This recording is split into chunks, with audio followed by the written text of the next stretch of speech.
Votre Excellence, Madame von der Leyen. Your Excellency, President von der Leyen, Mr. Prime Minister, Speaker Furey, ladies and gentlemen, party leaders, honorable parliamentarians, distinguished guests. Let me welcome you all to this extraordinary event. Marked by first of his official visit by President von der Leyen to Canada, Her Excellency's first address to Canada's Parliament, and on the eve of International Women's Day, an address by the first woman President of the European Commission.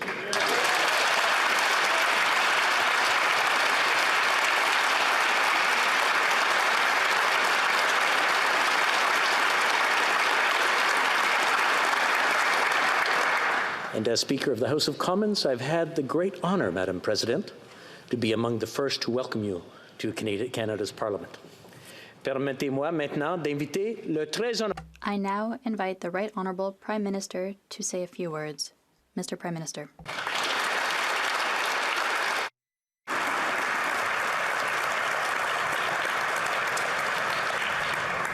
Monsieur le Président, Mr. Speaker, parliamentarians, dear friends, dear colleagues, thank you for being here tonight for this very special occasion. it's my honor to welcome the President of the European Commission, Ursula von der Leyen, to address our Parliament. Almost a year ago, I addressed the European Parliament in Brussels, and it is our profound privilege to host you here at the seat of our government in Ottawa tonight. It is a testament to how deep and strong the bonds between Canada and Europe have become. In March of last year, I addressed the European Parliament. It was a few weeks after the start of Russia's invasion of Ukraine that shook international stability. Vladimir Putin brought a war to Europe on a scale not seen since the Second World War. He thought the world was divided. He thought his invasion would weaken the European Union, NATO, and the ties between the world's democratic friends and allies. Well, a year later, it is clear how wrong he was. President von der Leyen, you are here as an inspirational leader who has been central to galvanizing support for Ukraine and its people, not only across Europe, but around the world. You are a defender of democracy, of freedom, and of peace. You are dedicated to helping the most vulnerable. You embody the values that we cherish as Canadians, and our government and all Canadians are proud to call you a friend. As the Speaker pointed out, tomorrow is International Women's Day. It bears pointing out that President von der Leyen is only the 6th woman to address Canadian Parliament like this, and the first woman elected to be President of the European Commission. She is one of many, many women around the world who have become the face of resistance to autocracy. Women like Belarusian opposition leader Svetlana Tsikhanouskaya, who just yesterday was sentenced in exile to 15 years in prison. Or the women of Iran, from schoolgirls to grandmothers, who took to the streets demanding to live their lives free of persecution and started a movement that has resonated around the world with the rallying cry of Zan, Zendegi, Azadi, women, life, liberty. And with women around the world facing threats to their right to choose, it is more important than ever that their voices ring loudly from every corner of society. Because when women have strong voices and hold positions of leadership, it makes our democracies stronger.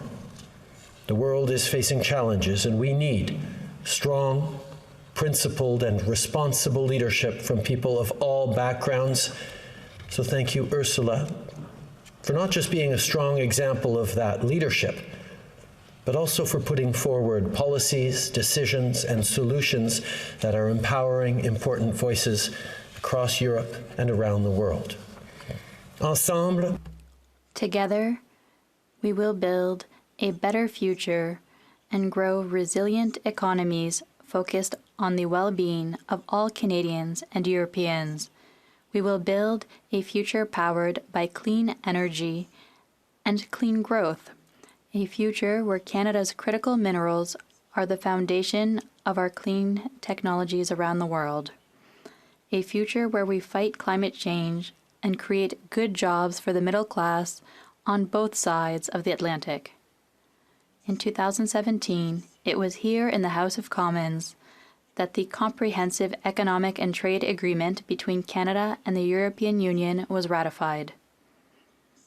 And in 5 years, trade between Canada and the European Union had already increased by 2/3. The partnership between Canada and the EU is stronger than ever. It is built on our shared belief in gender equality, in human rights, in international law, in a strong and growing middle class, and in growth that creates opportunities for everyone. Fundamentally, it is built on a belief in strong and lasting democratic institutions like the one we are in today. So without further delay, I am pleased and honored to welcome President von der Leyen for her joint address to Parliament.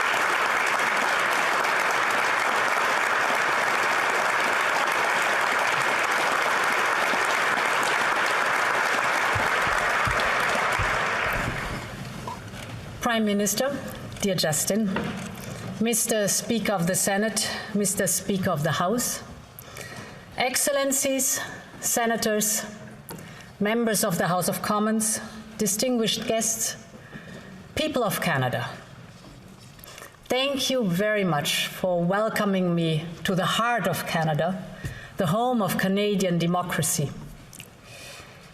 They say hard times reveal true friends.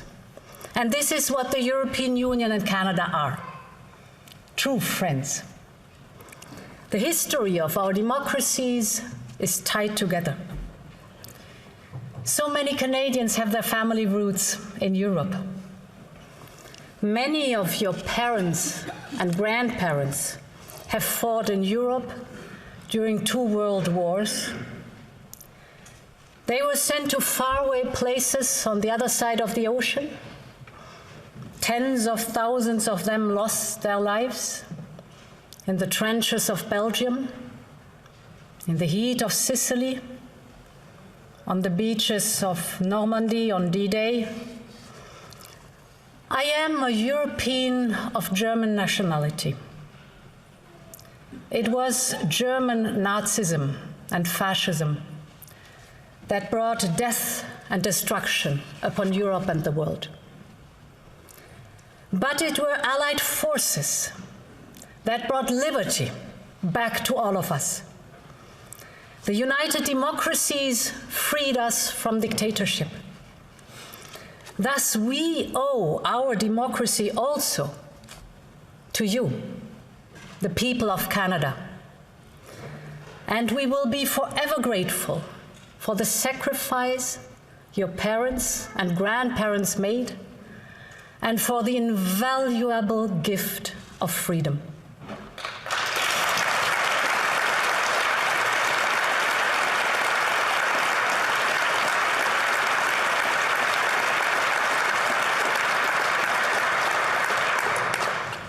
Today, almost 80 years after the end of World War II, the values of freedom and democracy are still a strong bridge between the 2 shores of the Atlantic. You, the people of Canada, have built this country as a community that is open to all, beyond ethnicity, language, or religion, a true community of values. And it is the same spirit that brings us Europeans together, 27 proud countries, 24 official languages, in one union, almost 500 million people, the European Union. Today we are a community of values, and together we are a community of destiny. The more painful it is that the very values that unite us are challenged today like never before. 1 year ago, Russia sent tanks, drones, and missiles over the borders and against a sovereign and peaceful country. Since then, countless lives have been shattered, countless families separated.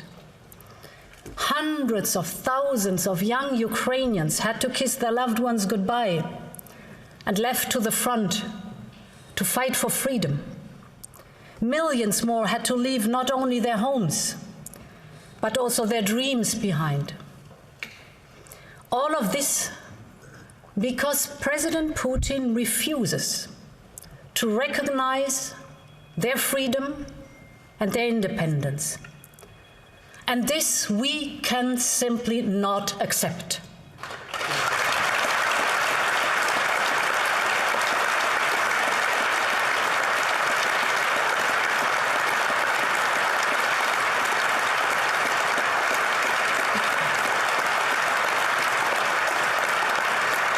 We will never accept that a military power with fantasies of empire rolls its tanks across an international border. We will never accept that Putin denies the very existence of Ukraine as a state and as a nation. We will never accept this threat to European security and to the very foundation of our international community. And I know that Canada's commitment is just as adamant as ours. Canada and the European Union will uphold the UN Charter.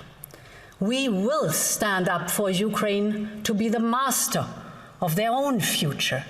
Nothing about Ukraine without Ukraine, and we will keep supporting Ukraine for as long as it takes.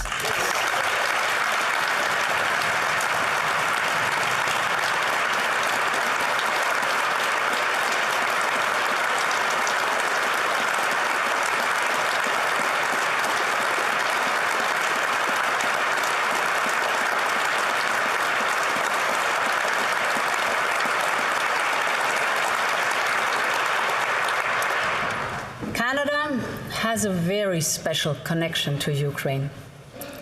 Many proud Canadians are also very proud of their Ukrainian heritage. And you understood the gravity of events in Ukraine before many others, including many Europeans. In 2014, Putin invaded Ukraine for the first time.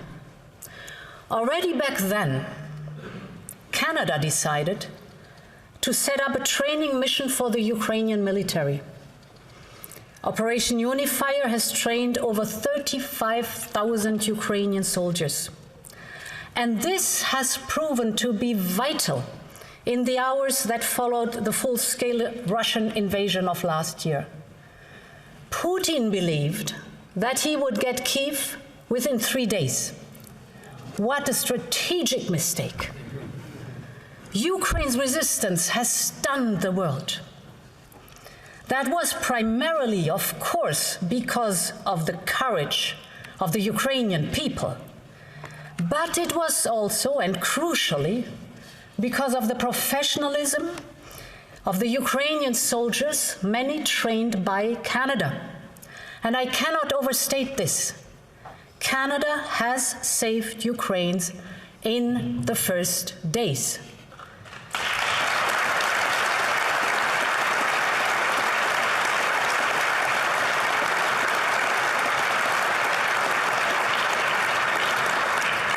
I want to thank everyone involved in Operation Unifier for your amazing service.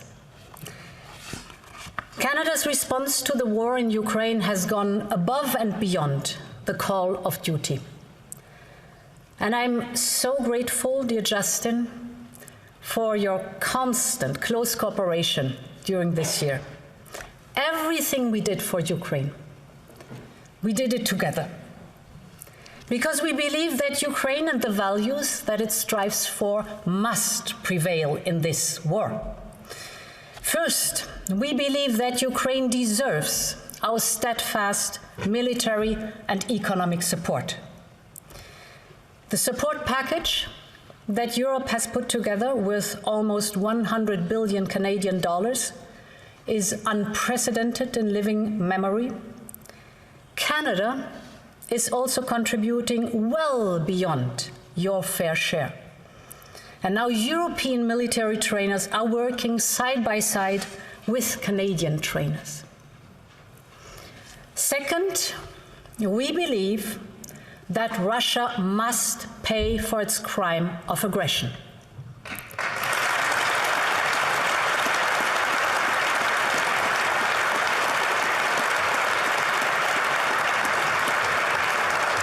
Our sanctions have been closely aligned since day one of the invasion. And now, because of our common price cap on oil, Russian proceeds from crude oil and petroleum products have plunged by 48% in February from a year ago. And third, we believe that Ukrainians must be the masters of their own future.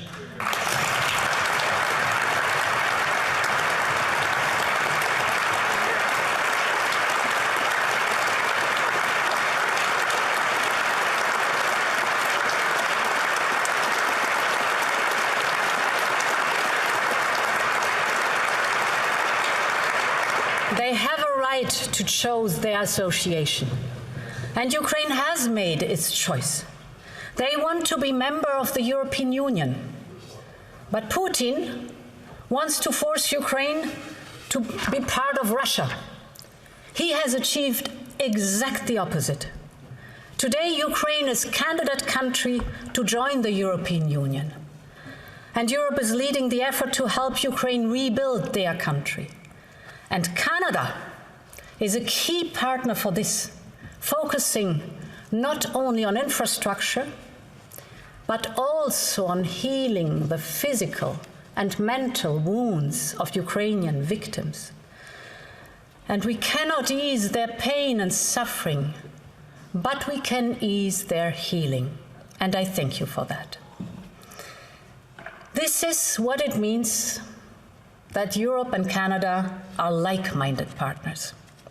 We share the same purpose, the same belief, and this is true not only for our governments, but also for our people. Think about the way Canadians and Europeans welcomed Ukraine refugees. When Ukrainian refugees knocked on our door, Europeans and Canadians did not hesitate for one moment. And today, 4 million Ukrainians live and work inside our union. The people of Europe have opened their hearts and their homes, and the same is true for the people of Canada. You are now hosting more than 165,000 Ukrainians, an incredible amount for a country on the other side of the ocean. But beyond the numbers are the stories, your stories. Stories of heart-wrenching separation, stories of dangerous flight to safety, stories of finally a warm embrace here in Canada. And I know that some of you are with us today in the gallery, so please join me in honoring all of them, all the Canadians who make this country a country of solidarity and hope.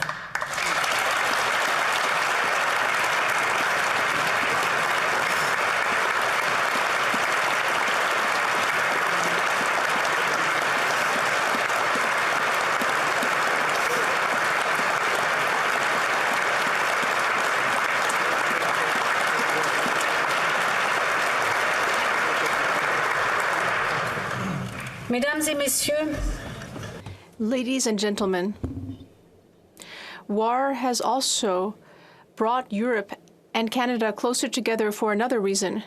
Before the invasion, Europe was extremely dependent on Russian gas, and Putin tried to use this to blackmail us. Russia cut off 80% of the flow of gas to Europe over 8 months, and European energy prices skyrocketed. Last summer, our energy bills went up by 300%. But Putin's blackmail failed. We replaced the Russian gas with more imports from reliable suppliers. And Canada played a key role by increasing its liquid natural gas exports. Meanwhile, we improved our energy efficiency. We reduced our energy consumption by 20%. And most of all, we massively invested in renewable energies.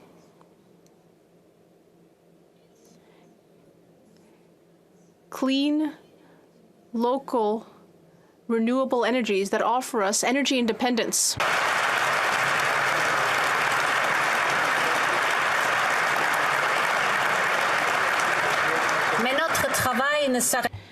But our work cannot stop there. The future of energy is renewables. Therefore, our partnership with Canada is crucial in order to speed up the pivot to clean energy. Canada and Europe are global leaders on climate action. Our climate goals have been enshrined in law. We have created a system for carbon pricing, and we have proved that we can both develop the economy and reduce emissions.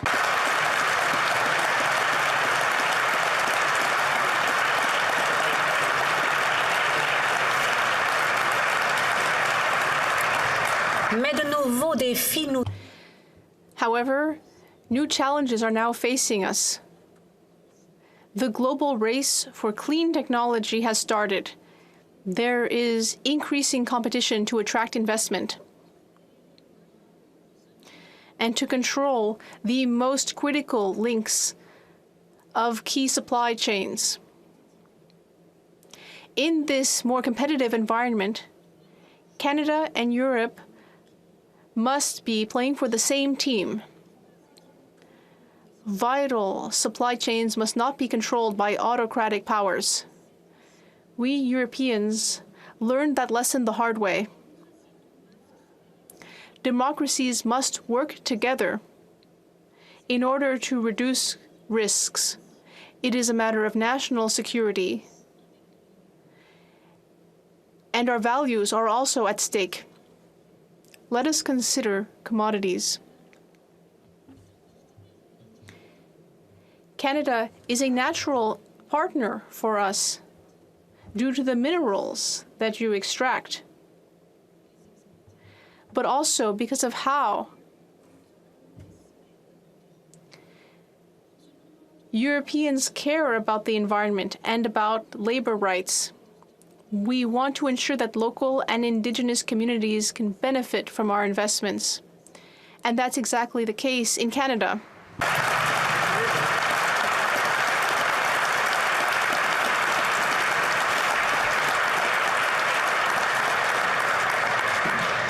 En matière de valeurs, le Canada and Europe also share the same language of values. Let us work together on climate, on the economy, and with the goal of freeing ourselves from our dangerous dependencies. 2 world wars, the world declared that all human beings are entitled to equal and inalienable rights. But today, some powers are explicitly trying to destroy this basic principle. I was in Bucha, right after its liberation by Ukraine's army. I saw the body bags lined up by the side of the street. I heard the stories of rape, of executions in cold blood carried out by Russian troops. And Russia continues to commit atrocities, bombing civilians, striking the most vulnerable. The United Nations says Russia is using rape and sexual violence as part of its military strategy in Ukraine. This is not only a war on Ukraine, it is also a war on human rights, and it is a war on women's rights.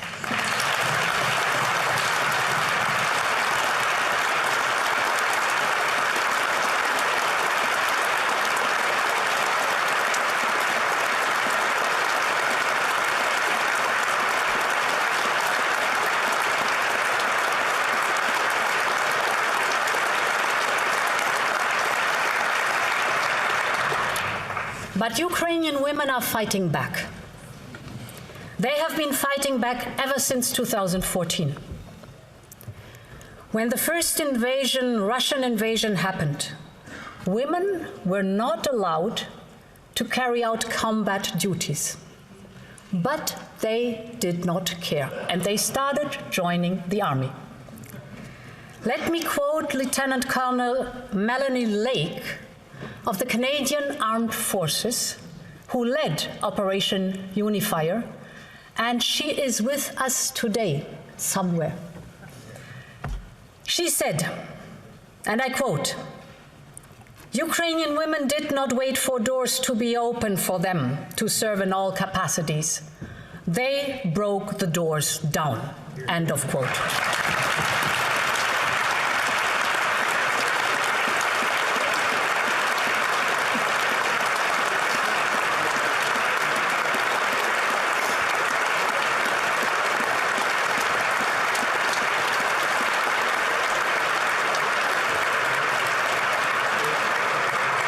These women also smashed a glass ceiling right over the head of the Russian invaders. Since the start of the war, the number of women serving in the military has more than doubled. And it's not just about women in the army. Millions of Ukrainian women are standing up for their children's future in freedom. One Ukrainian woman, above all, has become a global symbol. The First Lady of Ukraine, Olena Zelenska. She stayed in Kiev in the darkest hours. Together with her husband, she's emblematic of the courage of the Ukrainian people. I saw her in action on the global stage as an advocate for her people, especially those most vulnerable, an unbreakable force for good. These women are an inspiration for all of us, and I want to honor them on the eve of the International Women's Day.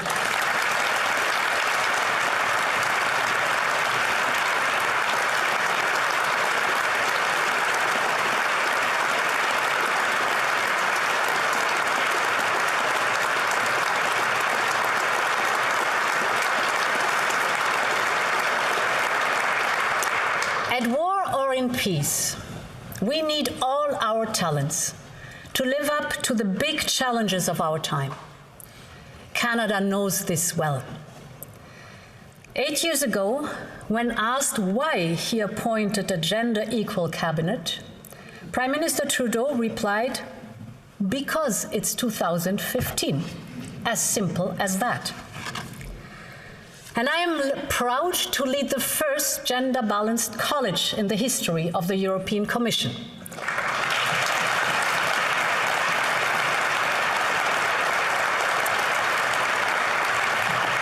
And before the end of my mandate, 50% of all managers of the European Commission will be women.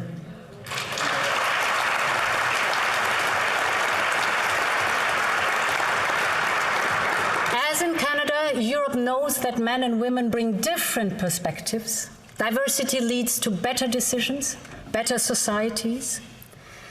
Gender equality does not just happen, not even because it's 2023.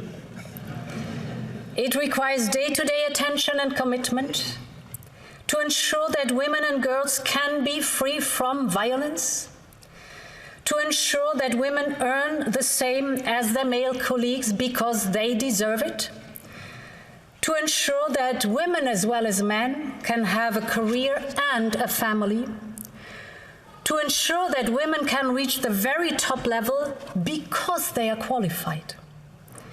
We have a duty to set an example to society and the economy of what a world of fair chances looks like. And this duty counts every day, not just on International Women's Day.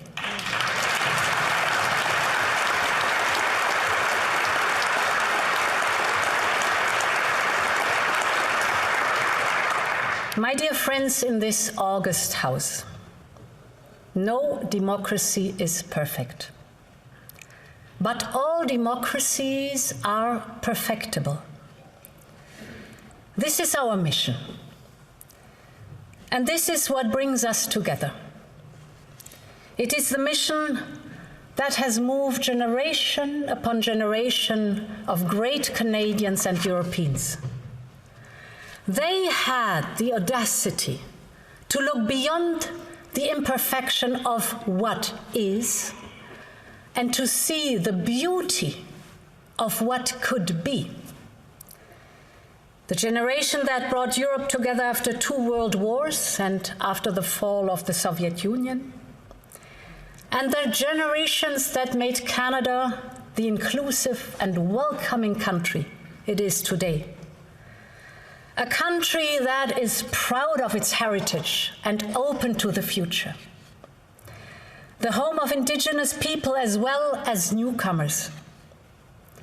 A place of traditions and innovation, where it does not matter who you are, how you pray, and who you love. Canada, where you can make the most of your life and the best of your community. And this is also my vision of Europe. This is what I work for every single day. So, Canada and Europe, let us walk this path together. Thank you very much.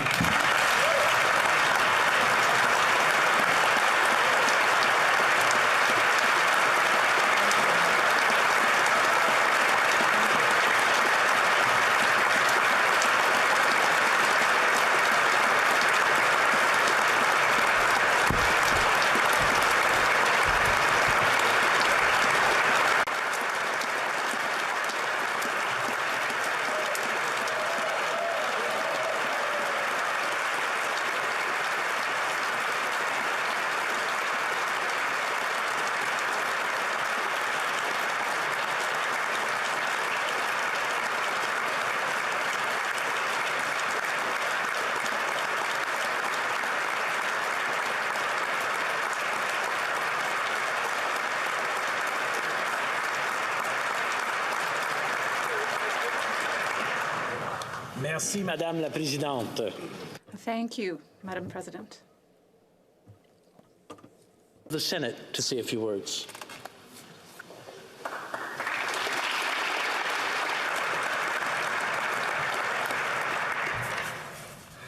President von der Leyen, Prime Minister Trudeau, Speaker Rota, fellow parliamentarians, members of the Diplomatic Corps, distinguished guests, Mesdames et Messieurs.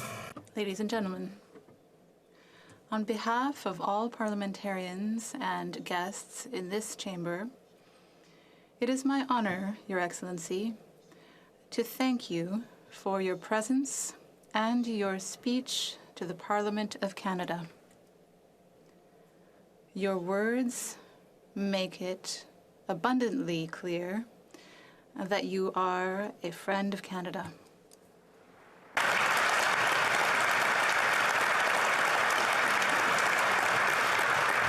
It is fitting that you are here today, Madam President, following President Zelensky's address to this House a little over 1 year ago.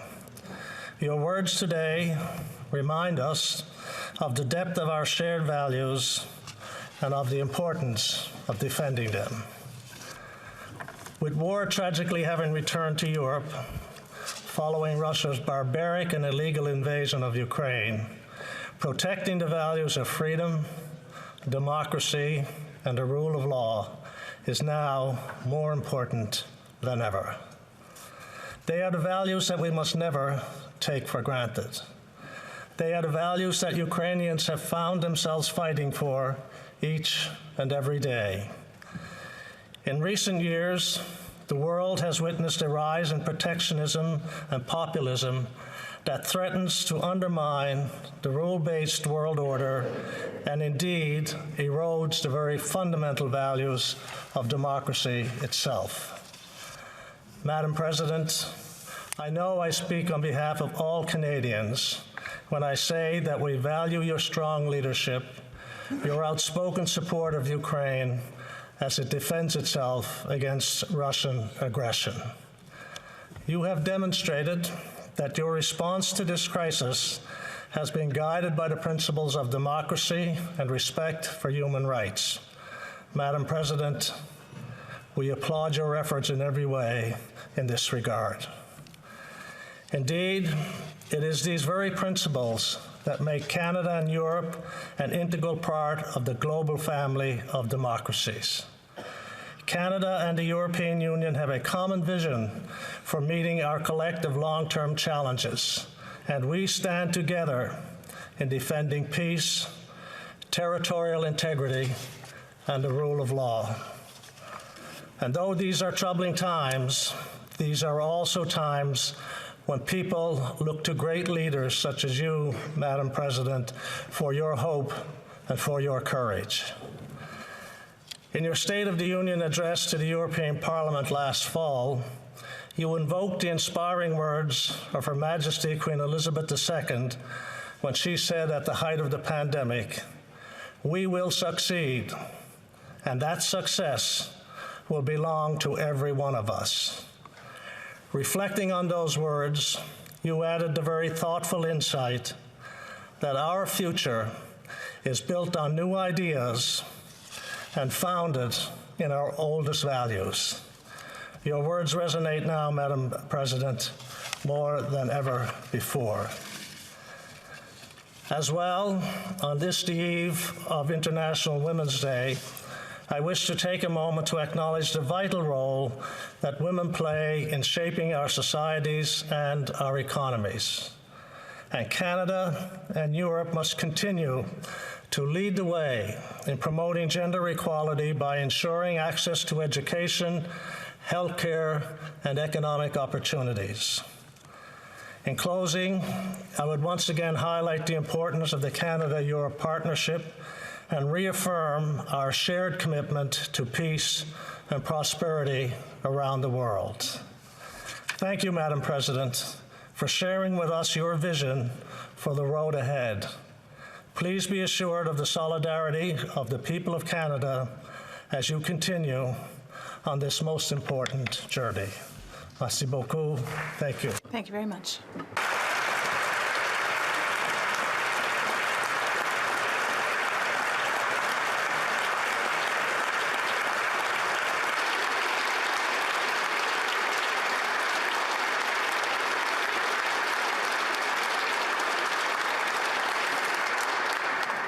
Merci, Monsieur le Président. Thank you, Mr. Speaker. Madam President, thank you for your address. Your leadership inspires us all. Over the course of your remarkable career, you have worked tirelessly to defend human rights, ensure shared opportunity, and strengthen international peace, security, democracy, and the rule of law. These efforts helped to build the European Union's reputation even more as a beacon of hope for stability and equality.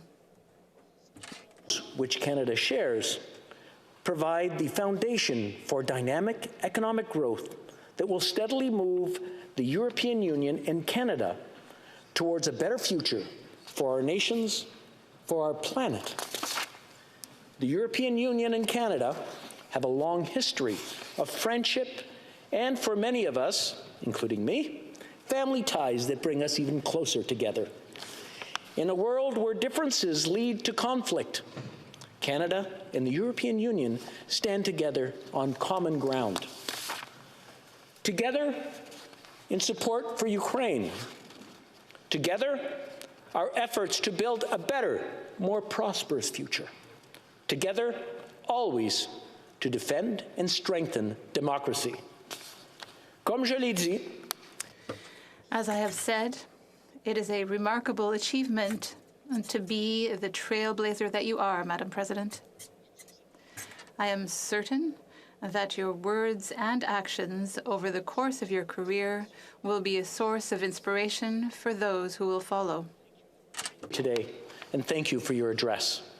Thank you also to all the parliamentarians and distinguished guests who attended this historic address to Parliament. Merci à vous tous. Thank you all.